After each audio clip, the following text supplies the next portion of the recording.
This is World Food Final Table. I'm Lisa Blackwell of BBQ TV.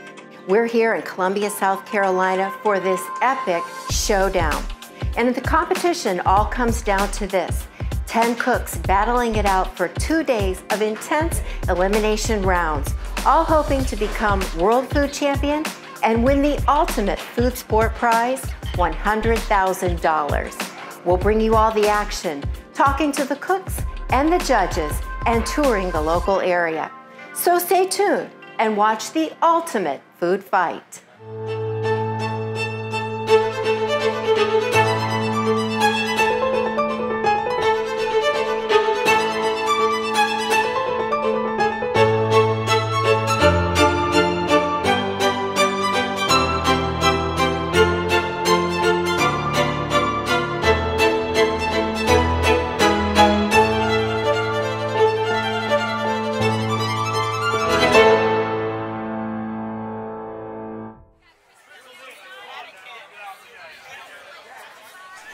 Southerners are know about biscuits. We need your taste buds to decide exactly which of these biscuits are the best.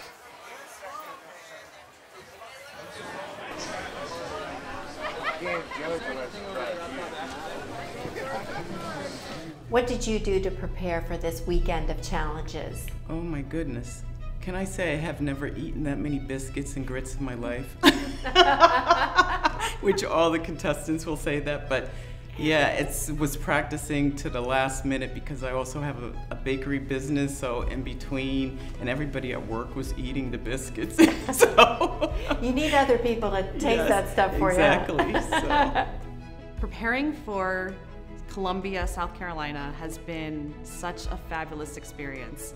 I have done a lot of studying of this region, and I'm really excited to blend some of my New England flavors with some of the ones that are traditional here in the South.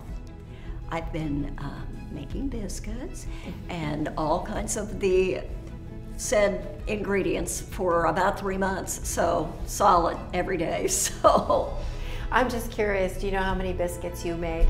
probably, well, it's hundreds, but probably over 300 biscuits over that 3-month period of time. That is a lot of biscuits. It is. Did you get help eating them? Giant.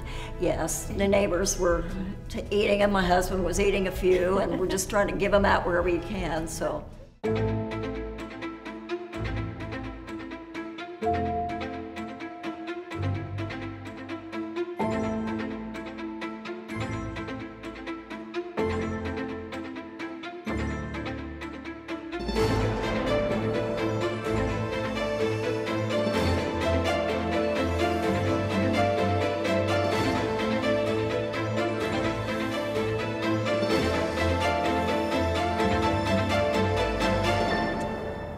In my hand, I have 5 golden envelopes.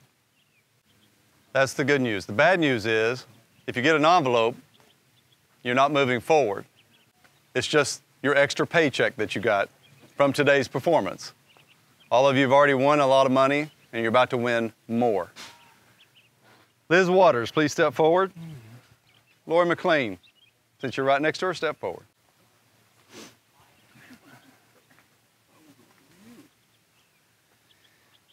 Moving on to the second challenge, with the highest score today of a 98.375 is Miss Liz Waters.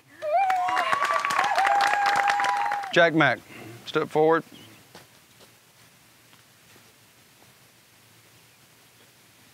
Carol, step forward.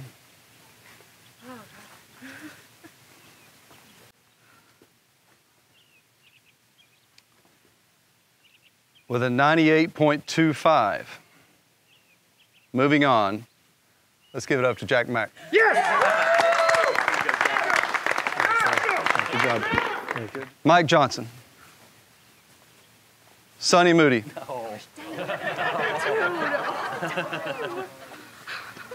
No. Incredible performances. Unfortunately, there's this concept called the bubble. The person with this next highest score that would have made it. Sonny, you were the bubble. You didn't make it.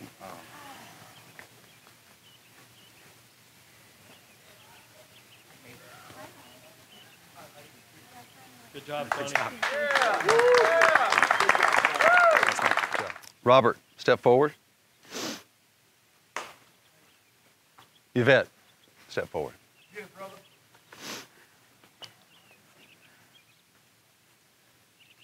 Moving on to the second challenge. For the first time, Miss Yvette Rahman. Congratulations. You made it. You made it. Good job. Good job.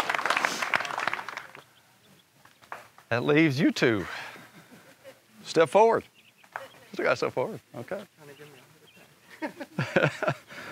That's kind of what it's about.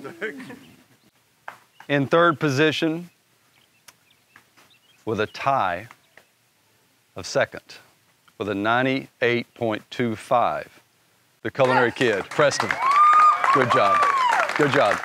Good job. 3 areas that we were judging. You know, appearance to be the first one, so just as they came by, you get a quick glimpse of that. And somebody just said, does it make you want to eat it? Does it make you want to try it? So that was a very easy one. Then it was the execution part that really was the challenge, because it could taste great, but if there was something not cooked right or something like that. So the explanation of that gave me a good understanding of what I needed to do. So then going through it, I was able to pick out those things. And, you know, there was a lot of 9s and 10s, but there was 1 or 2 that you didn't score very well because it just, you know, for one reason or another, there just wasn't something that worked right. Amazing. You know, not only it's a lot of really tough competition, but they all become your really close friends. We've been doing it for like 5 years, and everybody, we have met some amazing people and stay in touch with them and actually go do stuff, a lot of competitions with them all over the country. Well, today, especially 10 champions, and you know everyone's doing their champion best. And to make the top 5 was an incredible feeling. And you know, I haven't done this before. You know, I've won other events, Taste of St. Louis, Cajun cook-offs, whatever. I've won many events, lost some, you know. But this winning World Food Championships and now the final table and to make the first cut is just an amazing achievement and feeling. Honestly, I wouldn't change anything because I felt like I executed well. I presented the dish that I wanted to. I'm very happy with what I turned in, and I'll just move on to the next competition. I don't have any regrets at all. Well, we learned lots of different ways to eat peaches, that's for sure. And we also saw some really ingenious ways to use grits. So it was very unique, and the different ways that everybody went at the challenge and how they incorporated all of the different things and really put so much work into researching South Carolina and its history and how to best incorporate that into the dishes as well. So I thought that was very, very neat. I feel pretty good. I knew I'd made a really good dish. And so I was either gonna advance to the next round or burn the McCutcheon house to the ground. No, I thought we were gonna get through it. It looked really good and felt good. So, went well. Wow, we were very worried about making sure everything got executed on time. So, because we have a lot of elements in our dish. So just making it, we got that done, and then to make top 5, it's a great feeling, yeah. Well, I thought I was gonna have a heart attack at first because Mike decided to have me and the other competitors stand last. And so everybody else was already called out. And so it was just 50-50 chance of whether I'm in or out for the rest of the competition. So when he said my name, I was huge wave of relief. So yeah. Here are your 5 contestants moving on.